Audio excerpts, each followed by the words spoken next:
जय हिंद दोस्तों। आज मैं बहुत ही महत्वपूर्ण मुद्दे पे बात करने जा रहा हूँ।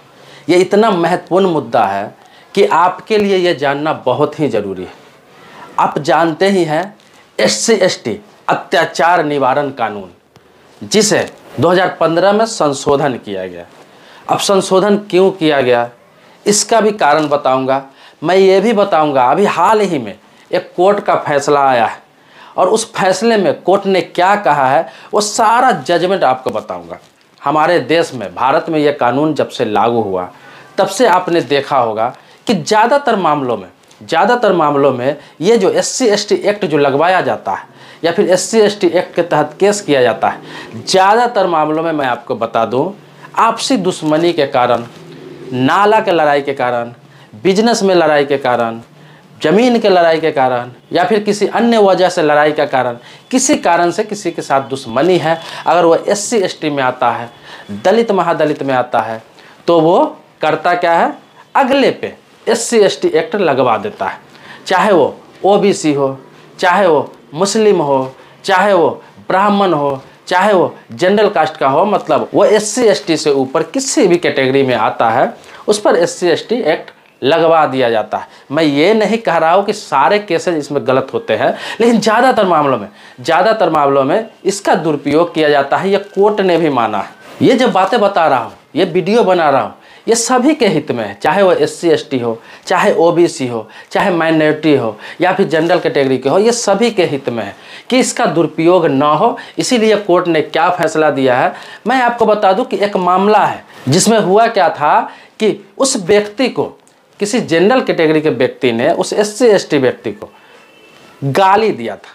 अब गाली दिया था तो गाली गलौज का मतलब ये भी होता है कि उधर से भी गाली दिया जाता है, इधर से भी गाली दिया जाता है। एक बिल्डिंग के बेसमेंट में दोनों में बकझक होता है, लड़ाइयाँ होती है, गाली गलौज होती है। और इधर से जनरल कैटेगरी के लोग भी, चाहे OBC के रहा हो, उन्होंने गाली दिया, इधर से SC ST का जो काम करने वाले थे वो भी गाली दिए, दोनों के बीच गाली गलौज हुआ।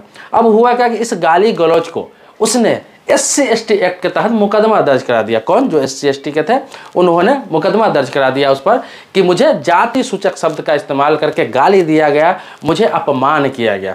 अब उसको तो FIR करा दिया गया, FIR एक्सेप्ट भी हो गया, उस पर कार्रवाई भी हुई, मामला कोर्ट में गया, कोर्ट में केस चलता रहा।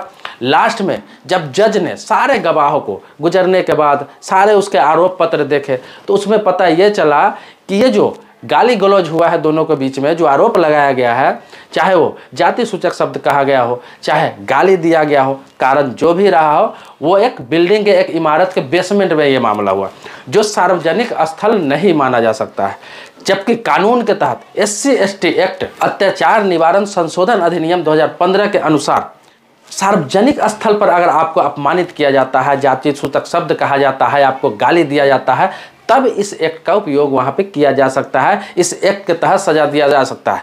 लेकिन पर्सनली आपको किसी से लड़ाई है, व्यक्तिगत लड़ाई है, व्यक्तिगत गाली गलौज हुआ है, व्यक्तिगत आपका अपमान किया गया है, तो जो अन्य धाराएं में जो नॉर्मली सभी पे लगता है, जनरली सभी पे लगता है, वही लागू होगा। SC ST एक्ट वहाँ पे लागू नहीं होगा, क्योंकि SC ST एक्ट अत्याचार निवारण कानून जो है उसमें मैं आपको बता दूं कि इसमें है कि कहा गया कि सार्वजनिक स्थल पर, मतलब जहाँ पे लोग खड़े हो, पब्लिक हो, सार्वजनिक स्थल बहुत सारा चीज़ हो सकता है, जैसे बस हो सकता है, रेलवे प्लेटफॉर्म हो सकता है, कहीं पंचायत हो सकता है, कहीं गांव समाज के बीच का हो सकता है, कहीं चौक चौराहा पे हो सकता है, उसको सार्वजनिक स्थल कहा जाता है। वहाँ पर अगर लोगों के सामने आपका जाति का नाम लेकर कोई गाली देता है, आपको नीचा दिखाने का कोशिश करता है, जात का नाम लेकर चिढ़ाया जाता है, फिर SC ST कानून के तहत उस पर कार्रवाई हो सकती है।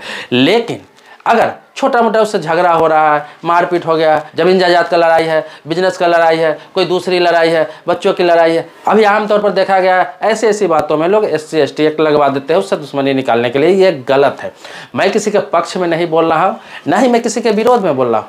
मैं इस कानून के पक्ष में भी नहीं बोल रहा हूँ, इस कानून के विरोध में भी नहीं बोल रहा हूँ। जो कानून है, जो नियम है, जो कानून जिस लिए बनाया गया उसका मैं एक्सप्लेन कर रहा हूँ। मैं आपको बता रहा हूँ कि कोर्ट ने क्या कहा, कोर्ट की बातें मैं आपके सामने रख रहा हूँ। कर्नाटक हाई कोर्ट के जस्टिस M नागप्रसन्ना की एक पीठ ने रितेश व्यास नाम के व्यक्ति का याचिका स्वीकार करते हुए ये कहा कि जितने भी गवाह, जितने भी सबूत, आरोप पत्र देखे गए हैं, उससे ये साबित होता है कि ये बेसमेंट में कांड हुआ था। जो आरोपी है जिन्होंने कुछ बोला था, चाहे जाति सूचक शब्द बोला हो या फिर गाली गलौज किया हो या कुछ भी कहा हो, ये एक बेसमेंट में हुआ था। और बेसमेंट में वहाँ पर सिर्फ दोनों के सहकर्मी के अलावा कोई नहीं था, बाहरी कोई भी व्यक्ति नहीं था, सार्वजनिक स्थल वो नहीं है, इसीलिए इस केस को रद्द कर दिया गया। और जो आरोपी है उसका याचिका स्वीकार करते हुए जो शिकायत करता था उसका केस को सीधा रद्द कर दिया गया। ये नहीं कि उस पर विचार करने के लिए रख दिया गया, सीधा रद्द कर दिया गया, क्योंकि इस केस में कोई दम ही नहीं है। लेकिन मैं आपको बता दूं, ऐसे लाखों मामले देश में चल रहे हैं जो बिना वजह के छोटी छोटी बातों को लेकर SC ST एक्ट का इस्तेमाल किया गया और लोग इससे जूझ रहे हैं। कभी कभी तो होता है कि दो लोग जनरल कास्ट के ही होते हैं, OBC के होते हैं, माइनॉरिटी के होते हैं, और एक दूसरे से दुश्मनी निकालने के लिए किसी SC ST वालों का उपयोग कर लेते हैं, उस पर SC ST एक्ट लगवा देते हैं और उससे फंसा देते हैं, उसे बर्बाद करने के लिए, उसे परेशान करने के लिए। ऐसे भी बहुत सारे मामले आए अपने देश में। इसी को देखते हुए समय समय पर इसमें संशोधन भी किया जाता है। इसी को लेकर 2015 में सरकार ने इस पर संशोधन भी किया है, लेकिन उसमें भारी विरोध हुआ, बहुत ज़्यादा पूरे देश में विरोध हुआ, पूरे देश को जाम कर दिया गया, बंद कर दिया गया। तो फिर इस कानून में थोड़ा बहुत और संशोधन करके इसे फिर पहले की तरह बना दिया गया था। बट मैं आपको बता दूं कि जो आंकड़ा, देश का जो आंकड़ा कह रहा है, उसके मुताबिक आज भी लगभग 50 से 60% ऐसे मामलों में फर्जी आरोप साबित होते हैं, आरोप पत्र फर्जी साबित होते हैं। मामला कुछ और होता है, वहाँ पे मामला आ जाता है कि जाति सूचक शब्द कहा गया, जात के नाम लेकर गाली दिया गया, मुझे प्रताड़ित किया गया, मुझे अपमानित किया गया, जबकि मामला कुछ और होता है। कहीं भी लड़ाई होती है, झगड़ा होता है, आप देखते होंगे, कोई भी कास्ट से हो, किसी भी जाति से हो, उससे कोई मतलब नहीं है, चाहे किसी भी धर्म से हो, कहीं भी लड़ाई झगड़ा होता है, कुछ भी होता है, दोनों तरफ से होता है। आप अगर गाली देते हैं तो वो भी आपको गाली देता है, आप जाति सूचक शब्द कहते हैं तो वो भी आपको जाति सूचक शब्द कहता है, आप कुछ करते हैं तो वो भी करता है, आप मारपीट करते हैं तो वो भी मारपीट करता है। तो दोनों तरफ से सब कुछ होता है। बट जब जहाँ पे केस होता है, जहाँ पे मामला दर्ज होता है, जब FIR की बात होती है, तो वहाँ पे SC ST एक्ट का इस्तेमाल कर लेते हैं, जिनका उन्हें फ़ायदा मिलता है और बाकी को इसको भुगतना पड़ता है। अगर झूठा साबित भी करना हो, झूठा साबित करते करते 2 साल 4 साल 5 साल कोर्ट में लग जाता है, परेशानी होती है। तो मैं आपसे निवेदन करूंगा कि ऐसे मामले जब हो तो आपस में निपटारा कर ले। अगर आपसी मामला हो, आपसी मतभेद हो, आपसी लड़ाई हो, किसी और मामले को लड़ाई हो, तो उसमें आप SC ST का इस्तेमाल ना करें, किसी को परेशान ना करें। लेकिन सही में आपको जाति का नाम लेकर अपमानित किया जाता है, गाली दिया जाता है, आपको बार बार नीचा दिखाया जाता है, अपमान किया जाता है, तो आप करिए ना इसका इस्तेमाल, कोई दिक्कत नहीं है, इसीलिए कानून बना हुआ है। लेकिन ये जो मामला था ये वैसा नहीं था। तो ये मैं एग्जाम्पल के तौर पर जो अभी फैसला हाल ही में आया है कर्नाटक हाई कोर्ट का, मैं बताया हूँ, और ये हर जगह लागू होता है, ये हर जगह लागू होता है। इस जजमेंट के आधार पर हर जगह इस तरह के मामले को गलत साबित किया जा सकता है। तो ये जजमेंट बहुत ही महत्वपूर्ण है। अगर किसी व्यक्ति के साथ ऐसा हुआ है, किसी व्यक्ति के साथ ऐसा हो रहा है, किसी व्यक्ति को गलत फंसाया गया है, किसी व्यक्ति पर गलत आरोप लगाया गया है,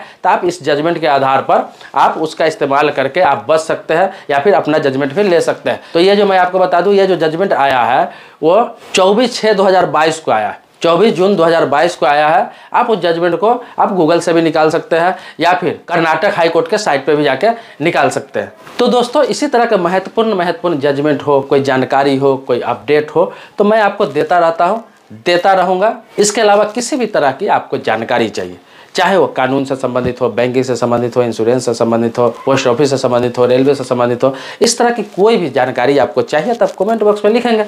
इसी प्रकार से मैं वीडियो जरूर बनाने का प्रयास करूंगा और बनाता ही हूं। मैं आपके कमेंट पे तो बनाता ही हूं, लेकिन इसके अलावा भी कोई इस तरह का कोई मामला आता है, अपडेट आता है, जजमेंट आता है, जो मुझे लगता है कि आपको बताना चाहिए, तो मैं समय समय पर आपको नॉलेज देता रहता हूँ।